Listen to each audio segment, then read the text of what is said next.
Primer tema que vamos a tratar hoy en Punto de Partida tiene que ver, decíamos al principio, con el narcotráfico y las respuestas institucionales que deben darse para abordar esta temática. Vamos a ver ahora un informe que elaboramos y venimos con los invitados.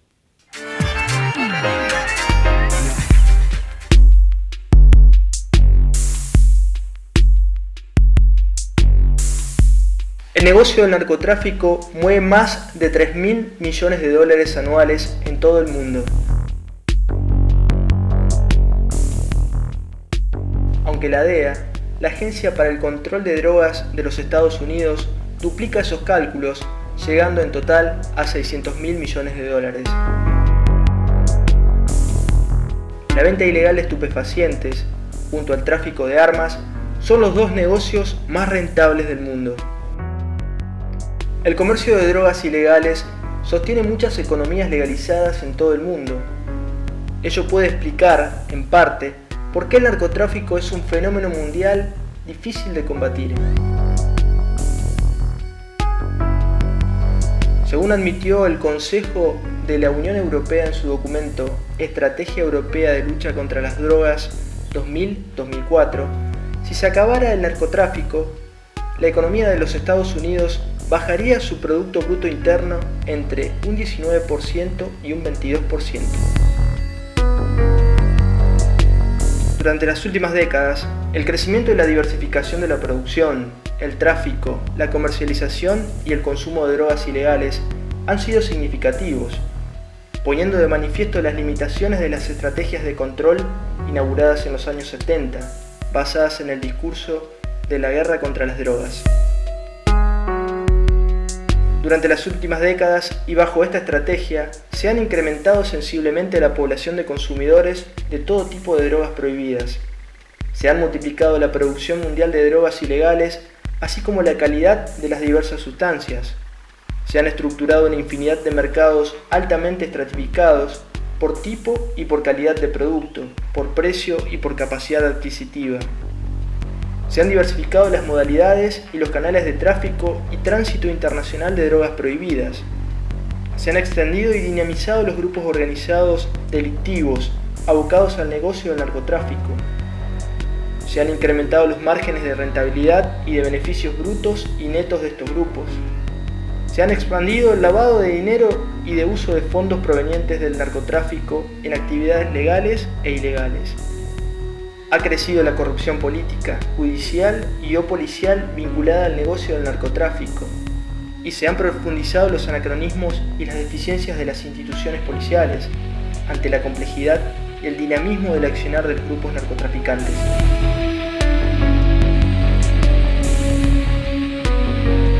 El narcotráfico está minando el sistema democrático. Hoy, la amenaza real para nuestras sociedades es una combinación del crimen organizado y el tráfico de drogas. La guerra contra las drogas va mucho más allá de los daños que infligen estos estupefacientes a los individuos. Los grandes beneficios del narcotráfico indican que el crimen organizado puede corromper nuestras instituciones en el más alto nivel.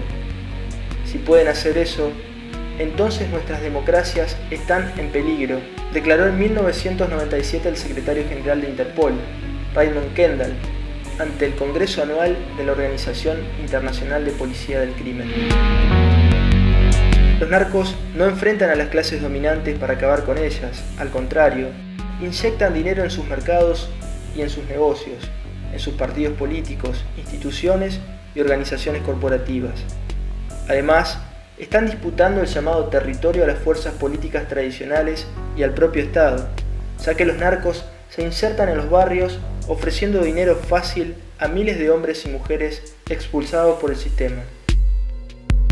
Hoy se hace cada vez más evidente modificar las estrategias de lucha contra el narcotráfico. Además de atacar las causas de la pobreza que impulsan al delito, desarrollando desde el Estado políticas económicas que generen trabajo y ciudadanía, según los especialistas, es necesaria en la faz preventiva y punitiva la creación de una dependencia superior del gobierno que concentre las responsabilidades de formulación de las políticas y estrategias de control de drogas ilegales. Esto debe ir acompañado de la actualización y modernización de las bases legales del sector, así como de la conformación de un servicio civil especializado en el control del narcotráfico, para poder acabar con los bolsones de corrupción policial y de otros poderes del Estado. Nos visitan para tratar este tema, decíamos, dos diputados provinciales, Eduardo Tognoli, del Movimiento Evita, Frente para la Victoria, y Maximiliano Puyaro, de la Unión Cívica Radical, Frente Progresista Cívico y Social. A los dos, muchísimas gracias por venir. Gracias a vos por la tema complejo para tratar y socialmente, como decíamos en el informe, lamentablemente es una problemática que está creciendo. ¿Cómo visualizan ustedes las perspectivas, de lucha contra este flagelo? No sé quién quiere empezar hablando. En principio, nosotros de nuestro sector político siempre hemos planteado que desde la órbita provincial, evidentemente, somos legisladores provinciales, legislamos en ese sentido, es imposible abordar esta problemática sin pensar en dos ejes concretos, ¿no? Uno, la reforma de las fuerzas de seguridad. Lo que digo para el plano provincial vale también para el plano federal, ¿no? La reforma de las fuerzas de seguridad, evidentemente, el informe en ese sentido creo que no le esquiva al bulto en esa materia, ¿no? Y otro es operar también sobre lo que tiene que ver con la demanda, la participación en determinadas estructuras que también hay que señalar no están exclusivamente ligadas al narcotráfico. El crecimiento de la violencia, exponencial de la violencia y de la tasa de homicidio en algunos distritos, como puede ser la ciudad de Rosario, el departamento Rosario, que ha sido exponencial, ¿no es cierto?, de una ciudad que del 2002 estaba muy por debajo de la media nacional en tasa de homicidios.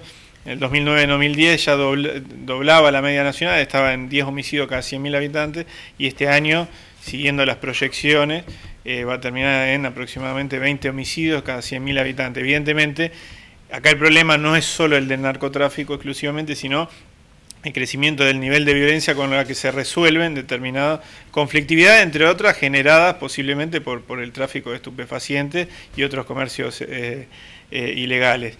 Evidentemente, la participación en determinadas estructuras, en determinados sectores sociales, más que un producto, por ahí diciendo un poco con el informe, exclusivamente de la pobreza, en muchas ocasiones es mucho más un producto de la pobreza o de la exclusión, un producto de la desigualdad. Es decir, el mercado nos ofrece una serie de productos para consumir, productos legales, estoy hablando, ¿no es cierto?, acceso a determinadas cosas, pero no todos tenemos la misma posibilidad de acceso, y la participación en determinada estructura ofrece, evidentemente, un atractivo, una referencia, ser alguien, tener acceso rápido a ese tipo de consumo, y evidentemente, hay que operar, repito antes, sobre una herramienta de gestión del delito en el territorio, muchas veces que son las fuerzas de seguridad. Me parece que el ejemplo de la provincia de Santa Fe o de lo que está sucediendo en la provincia de Córdoba son ejemplos claros, y otro, la operación sobre la demanda, que tiene que ver con brindar otros horizontes de vida, perspectivas, estímulos, referencias, ¿no es cierto? Lo que estamos tratando de plantear es que con esta estructura productiva que genera exclusión, se dan las condiciones. Sí, por eso digo, pero mucho más que hoy de la exclusión me parece más una resultante de la desigualdad, ¿no? Sí. Que no es exactamente lo mismo. La desigualdad en el acceso a determinadas cosas, porque si no creeríamos que esto se resuelve instalando el tema de las adicciones, por ejemplo, granja de rehabilitación en todo el territorio de la provincia y brindando trabajo para todo el mundo. Y muchas veces no es un problema de acceso al trabajo, sí quizá al trabajo de calidad, ¿no es cierto?, sino el acceso a determinadas formas de consumo que la sociedad de mercado nos ofrece y que no todos tenemos la misma posibilidad de acceder. Esos dos ejes me parece son importantes, esos dos ejes creo que hay un déficit en torno a la política provincial, en torno a esos dos ejes, y evidentemente hay una discusión que trasciende esto muchas veces cuando, por ejemplo, Hermes Wiener plantea que el narcotráfico no es un problema de las fronteras provinciales, etcétera. Lo tenemos claro, y tampoco es un problema exclusivamente nacional, está bien claro en el informe, trasciende las fronteras nacionales. Ahora, evidentemente la discusión que queremos introducir nosotros es que si vos tenés al jefe de policía de la provincia o al jefe de droga peligrosa comprometido con ese comercio ilícito, evidentemente la cuesta es muchísimo más alta que remontar, y evidentemente hay una discusión de fondo que tener, que hoy creemos no se está teniendo o se está teniendo tibiamente, ¿no? Diputado Puyaro, ¿cuál es su visión respecto al tema? ¿Cuál es la mirada? Bueno, la complejidad, en términos generales, coincido con lo que decía el diputado Toñoli de la problemática, cómo se ha instalado en la República Argentina, no solo en la provincia de Santa Fe. Sí, por ahí la provincia de Santa Fe y la provincia de Mendoza son las únicas provincias que publican estadísticas, por eso podemos saber las diferentes tasas en la criminalidad en todos los aspectos. Pero bueno, la complejidad del tema, que indudablemente amerita que desde la política lo empecemos a debatir con absoluta seriedad, con honestidad política fundamentalmente, intentando no mirar quién sale mejor parado en esto, sino intentar resolver la problemática. Para serte absolutamente sincero, durante muchísimo tiempo en la provincia de Santa Fe yo vi que la política intentaba sacar ventajas en esta problemática tan compleja y no resolver el problema. Creo que nos tenemos que sentar todos, y cuando todos dejemos de lado nuestros intereses partidarios o particulares, o a los que representamos a quienes representamos, a los partidos que representamos, a los frentes electoralmente, vamos a estar más cerca de resolver la problemática, que es sumamente compleja. Nadie niega las dificultades que tenemos en la provincia de Santa Fe con las fuerzas de seguridad, nadie niega la infraestructura federal en la justicia que tenemos. Ejemplo, en el sur de la provincia de Santa Fe, 2 jueces federales, 3 fiscales federales, 5 policías federales a cargo de esos 3 fiscales federales para 2 millones de personas en un delito que, como bien lo describías en el informe, se ramificó en todos los pueblos y en todos los barrios de las ciudades. Yo creo que hay que plantear un eje que en la provincia de Santa Fe durante mucho tiempo no se planteó, sino se veía la cuestión desde el territorio solamente, que nadie la desconoce, pero si nosotros no entendemos que por lo menos desde mi punto de vista, que no existe una política de seguridad Estado, nacional de lucha contra el narcotráfico, donde las provincias se puedan sentar, debatir y coordinar políticas con el Estado Nacional. Digo, tenemos el Cedronar vacante desde hace 9 o 10 meses y nadie está ocupando esa secretaría, en donde podamos controlar primero las fronteras nacionales. Nosotros no tenemos una frontera radarizada, no tenemos controles fronterizos. En lugar de mandar más gendarmes a la frontera, mandamos los gendarmes al conurbano bonaerense en 2 etapas. Primero 3.500 entre gendarmes y prefectos hace 2 años atrás, y eso no alcanzó, y hace 2 meses atrás se mandaron 5.000 gendarmes más a custodiar el conurbano bonaerense. No tenemos controles de las empresas que se inscriben para comercializar precursores químicos. Es más fácil procesar la pasta base en Argentina que procesarla en Bolivia, por eso entra pasta base y es procesada aquí. Argentina dejó de ser un país de paso para ser un país productor de estupefacientes. Y para terminar este análisis, que tiene que ver con lo que sucede en Santa Fe, pero está bueno complejizar y profundizar la discusión, Argentina es el tercer país exportador de cocaína del mundo. Entonces, ¿esto por qué sucede? Indudablemente porque no tenemos controles cuando entra la mercancía o la pasta base a nuestra república, porque no tenemos controles en las empresas que se inscriben para comercializar precursores químicos. Ejemplo, una persona de aquí de Santa Fe, Juan Manuel Bargallo, condenado porque había comprado en un comercio como monotributista 40 litros de éter. Y para terminar, no tenemos controles en nuestros puertos. Los puertos, en un informe de la Auditoría General de la Nación, Campana, el puerto de San Lorenzo y el puerto de Rosario, por ejemplo, los escáneres no distinguen material orgánico del material inorgánico. En San Lorenzo, que exporta 53.400 millones por año, tenemos una sola barcaza para controlar todos los barcos que zarpan desde allí. Y como si esto fuera poco, las empresas que exportan material peligroso, en lugar de que el Estado Nacional o aduana, a través de un control aleatorio, vaya y tome muestras, las empresas son que una vez por semana le entregan las muestras.